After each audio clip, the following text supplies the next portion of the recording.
코끼리가 노하여 밟아 죽였습니다. 1412년 12월 10일 한겨울 추운 아침이었습니다. 사복시 마당에 한 남자가 쓰러져 있었고 그 옆에는 거대한 회색 짐승이 서 있었습니다. 전공조전서 이후 나흘이었습니다. 궁궐 안이 순식간에 아수라장이 되었습니다. 이런 상황이 벌어진 데에는 아주 충격적인 이유가 있었습니다. 모든 것은 1년 9개월 전으로 거슬러 올라갑니다. 1411년 음력 2월 22일 일본 국왕이 조선에 특별한 선물을 보냈습니다. 코끼리였습니다. 저는 사복시에서 말과 가축을 돌보는 말단 관리였는데 그날 처음 코끼리를 봤습니다. 어른 사람 키의 2배가 넘는 거구에 코는 뱀처럼 길게 땅까지 닿았습니다. 2개의 하얀 어금니는 창처럼 뻗어 있었고 4개의 다리는 나무 기둥만큼 굵었습니다. 한양 백성들이 모여들어 신기해했습니다. 저도 처음에는 무서웠습니다. 태종 전하께서 명하셨습니다. 사복시에서 잘 보살피도록 하라. 그날부터 제가 주로 코끼리를 돌보게 되었습니다. 처음 며칠은 어떻게 해야 할지 몰라 당황했습니다. 코끼리는 하루에 콩 4-5마리를 먹었습니다. 말 10마리가 먹을 양이었습니다. 풀도 어마어마하게 먹었습니다. 하지만 시간이 지나면서 코끼리가 온순하다는 것을 알게 되었습니다.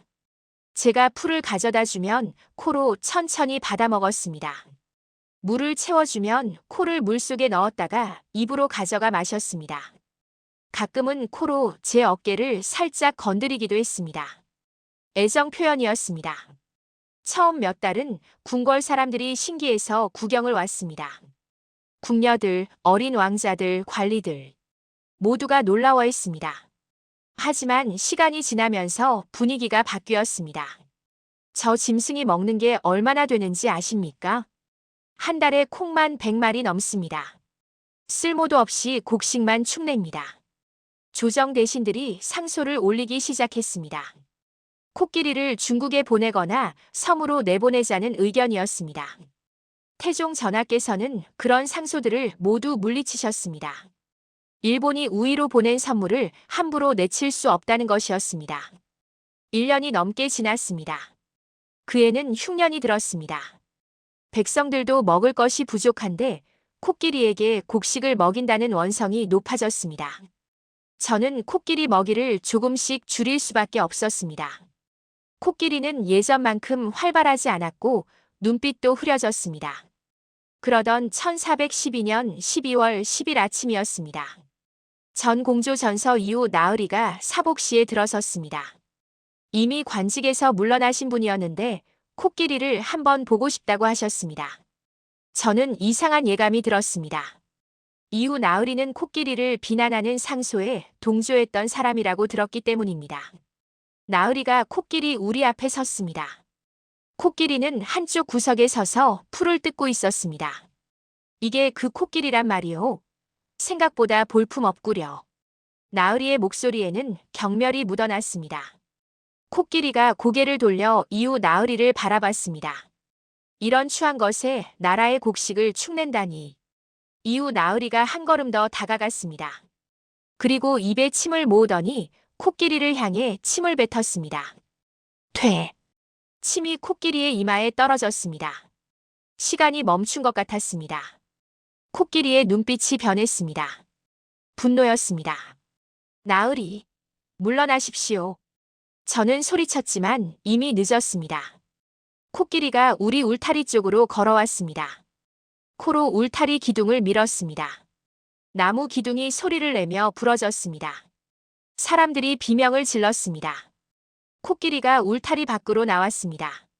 이후 나으리가 도망치려 했지만 코끼리는 생각보다 빨랐습니다. 코끼리의 거대한 발이 이후 나으리의 몸 위로 내려앉았습니다. 짧은 비명. 그리고 정적. 이후 나으리는 그 자리에서 숨을 거두었습니다. 코끼리는 천천히 제자리로 돌아갔습니다. 마치 아무 일도 없었다는 듯이. 궁궐이 발칵 뒤집혔습니다. 조정 대신이 짐승에게 죽임을 당한 것입니다. 코끼리를 즉시 처치해야 합니다. 이런 맹수를 궁궐에 둘 수 없습니다. 대간들이 들고 일어났습니다.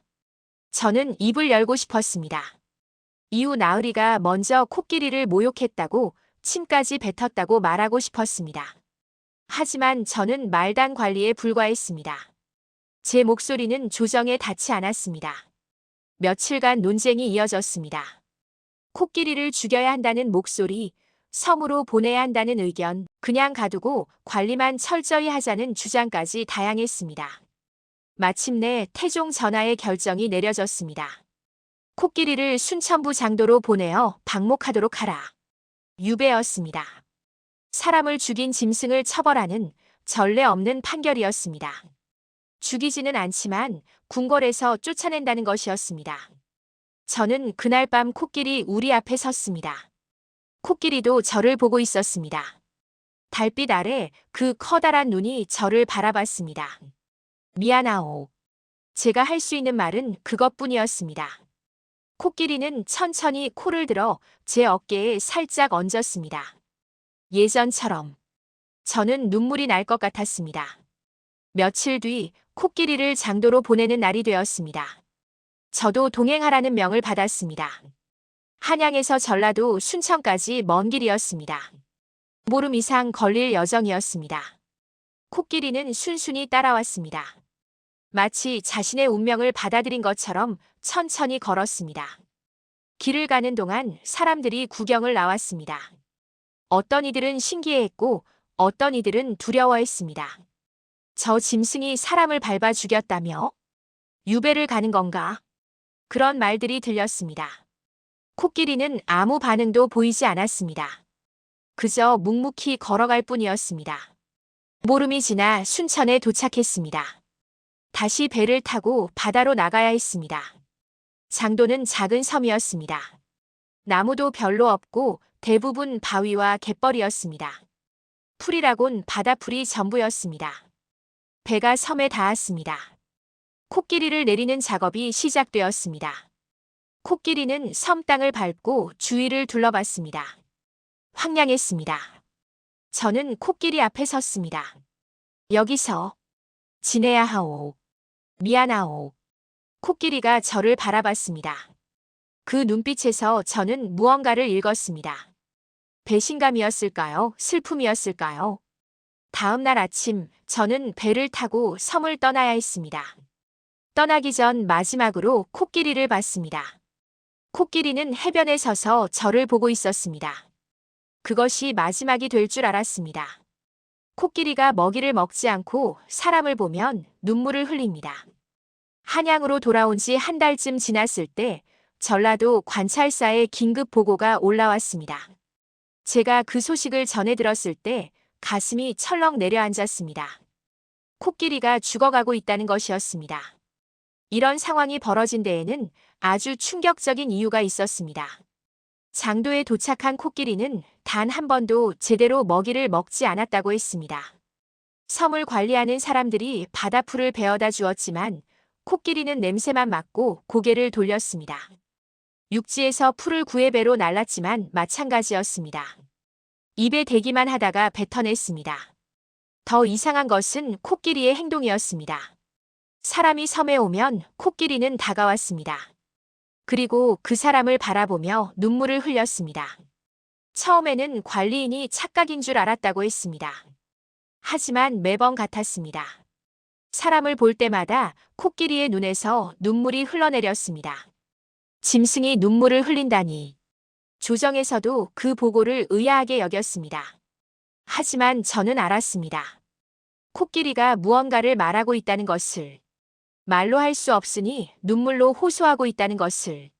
전라도 관찰사의 두 번째 보고가 올라왔습니다. 코끼리가 날로 수척해져서 이제는 일어서기도 힘들어합니다.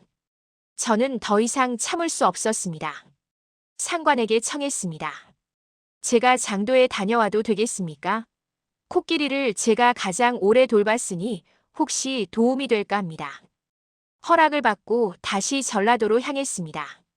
급히 길을 재촉했지만 보름이 걸렸습니다.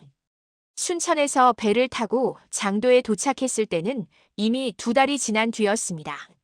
섬에 내렸을 때 충격을 받았습니다. 코끼리가 해변에 쓰러져 있었습니다. 거대했던 몸은 뼈만 남은 듯 말라 있었습니다. 회색 피부는 주름져 있었고 코는 힘없이 모래 위에 늘어져 있었습니다. 코끼리. 저는 달려갔습니다. 코끼리가 천천히 고개를 들었습니다. 저를 알아봤습니다. 흐릿한 눈으로 저를 바라봤습니다. 그리고 눈물이 흘러내렸습니다.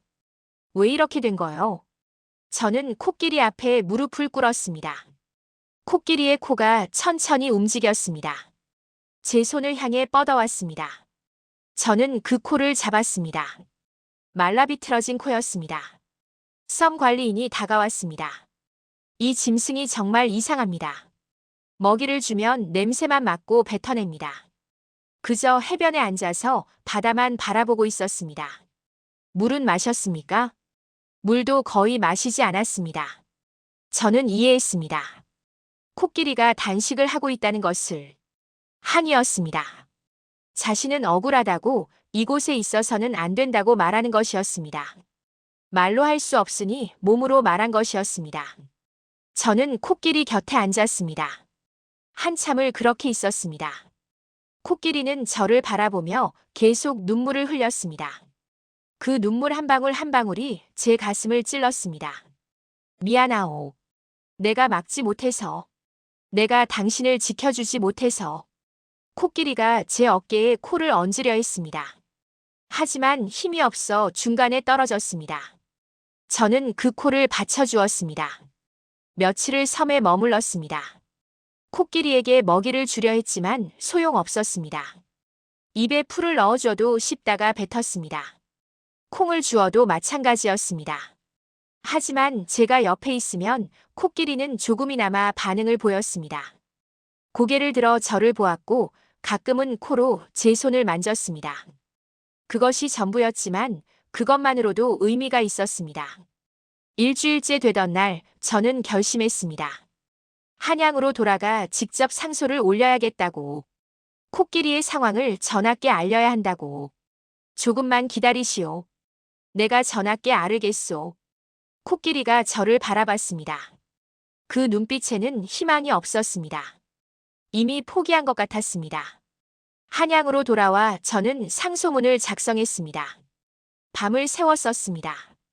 코끼리가 장도에서 겪고 있는 일을 눈물을 흘리며 호소하는 모습을 단식으로 항의하는 상황을 상세히 적었습니다. 코끼리는 억울합니다.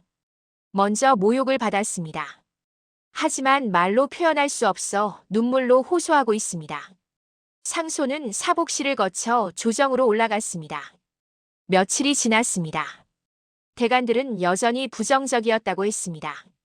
이미 사람을 죽인 짐승입니다. 감상에 빠져서는 안 됩니다.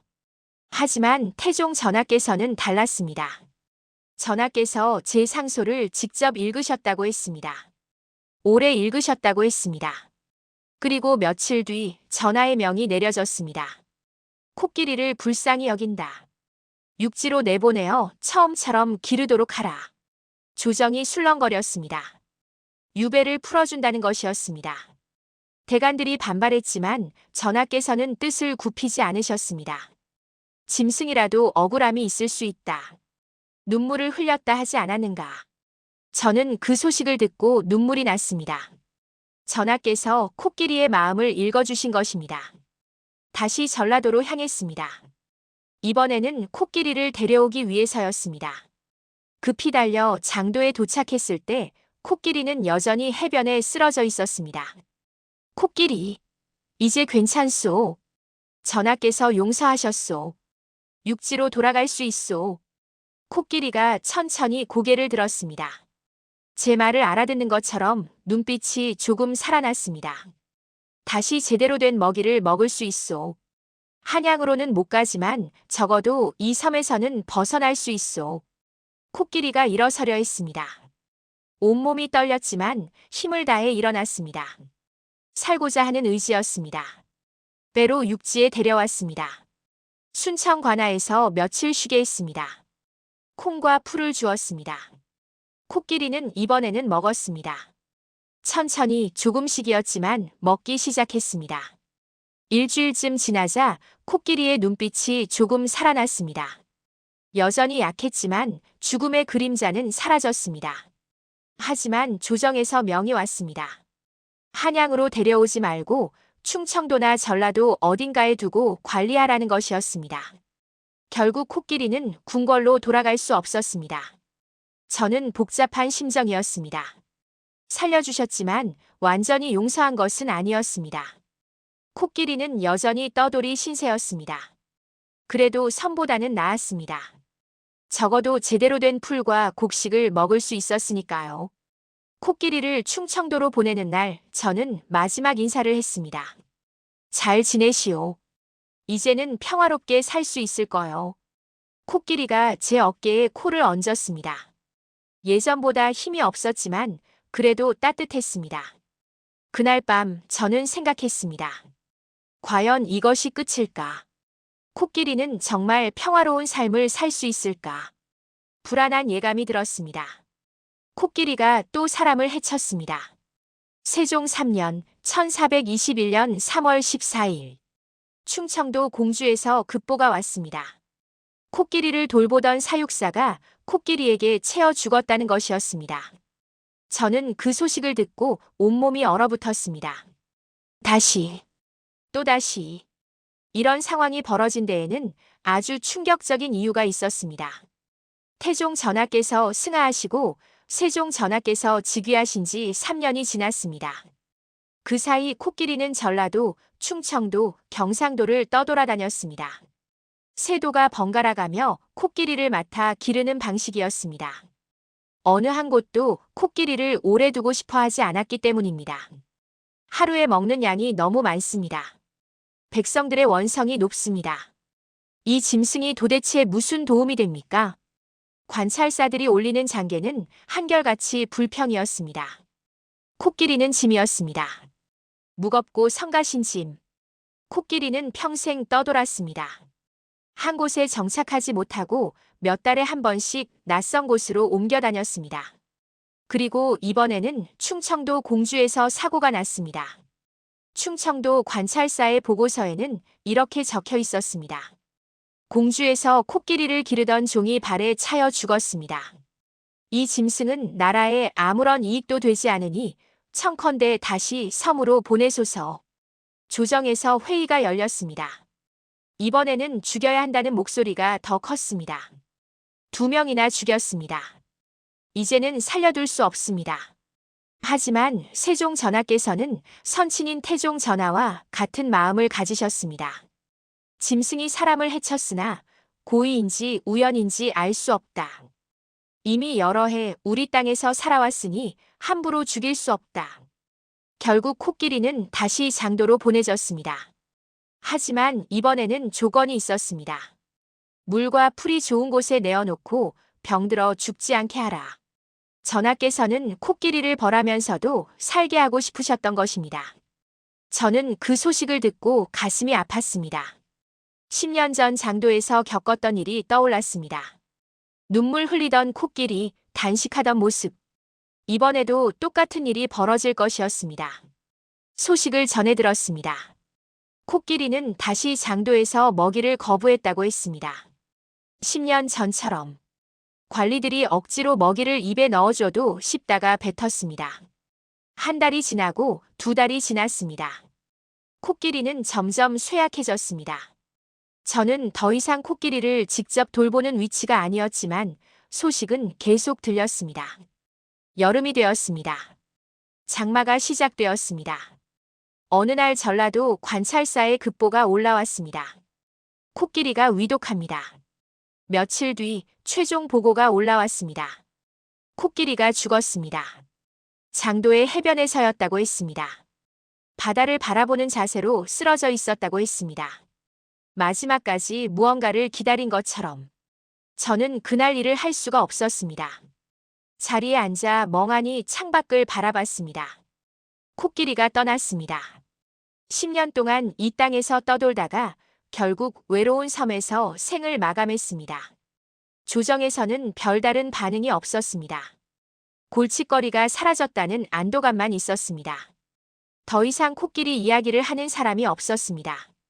하지만 저는 잊을 수가 없었습니다. 그날 밤 혼자 생각했습니다. 코끼리는 정말 잘못한 것일까?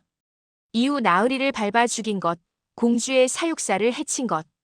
그것이 코끼리의 잘못일까? 아니면 우리가 잘못한 것일까? 코끼리를 이해하려 하지 않고 그저 이상한 짐승으로만 본 것. 먹이를 많이 먹는다고 짐이라 여긴 것. 한 곳에 정착하지 못하게 떠돌게 한 것. 코끼리는 말할 수 없었습니다. 자신의 억울함을, 외로움을, 고통을 말로 표현할 수 없었습니다. 그래서 행동으로 보여줬습니다. 분노로, 단식으로, 눈물로. 하지만 우리는 듣지 않았습니다. 아니, 듣지 않으려 했습니다. 며칠 뒤 저는 개인적으로 장도를 찾아갔습니다. 휴가를 내어 먼 길을 갔습니다. 배를 타고 섬에 도착했을 때 해가 지고 있었습니다. 코끼리가 죽었던 자리는 해변가 한쪽이었습니다. 아직도 그 흔적이 남아 있었습니다. 큰 몸집이 눌렀던 모래의 자국. 저는 그 자리에 무릎을 꿇고 앉았습니다. 미안하오. 당신을 끝까지 지켜주지 못해서. 바람이 불어왔습니다. 바닷바람이 제 얼굴을 스쳤습니다. 저는 한참을 그 자리에 앉아 있었습니다. 해가 완전히 지고 어둠이 내렸습니다. 파도 소리만 들리는 고요한 밤이었습니다. 한양으로 돌아와 저는 마지막 기록을 남겼습니다. 이 이야기를 읽는 후세 사람들에게 고합니다. 동물은 단지 짐승이 아닙니다. 그들도 고통을 느끼고 슬픔을 느끼고 존엄을 가진 존재입니다. 함부로 대하지 마십시오. 모욕하지 마십시오. 붓을 놓고 저는 창밖을 바라봤습니다. 달이 밝았습니다. 저 달빛이 장도에도 비추고 있을 것입니다. 그로부터 많은 세월이 흘렀습니다. 저도 이제 나이가 들어 관직에서 물러났습니다. 하지만 코끼리 이야기는 여전히 제 마음속에 남아 있습니다. 가끔 생각합니다. 만약 우리가 코끼리를 조금 더 이해하려 했다면 어땠을까? 만약 이후 나으리가 코끼리를 존중했다면 어땠을까? 만약 코끼리에게 한 곳에서 편히 살 수 있게 해주었다면 어땠을까? 하지만 과거는 바꿀 수 없습니다. 다만 우리는 배울 수 있습니다. 태종 전하와 세종 전하께서는 코끼리를 죽이지 않으셨습니다. 2번의 사고에도 불구하고 살리려 하셨습니다. 그것은 자비였습니다. 생명에 대한 존중이었습니다. 비록 완벽하지는 않았지만 그 자비는 의미가 있었습니다. 짐승도 함부로 죽여서는 안 된다는 것. 그들도 고통을 느낀다는 것. 그들도 존중받아야 한다는 것. 코끼리의 이야기는 끝났지만 그 교훈은 영원히 남을 것입니다. 존중, 공감, 자비. 이것이 조선에 왔던 한 코끼리가 우리에게 남긴 유산입니다. 밤하늘을 보며 저는 마지막으로 속삭였습니다. 편히 쉬시오, 코끼리여. 당신을 잊지 않겠소. 어둠 속에서 무언가 따뜻한 것이 가슴을 스쳤습니다. 그것은 코끼리의 마지막 선물이었습니다. 우리 모두가 조금 더 나은 사람이 되게 해준 그 고통스러웠던 가르침.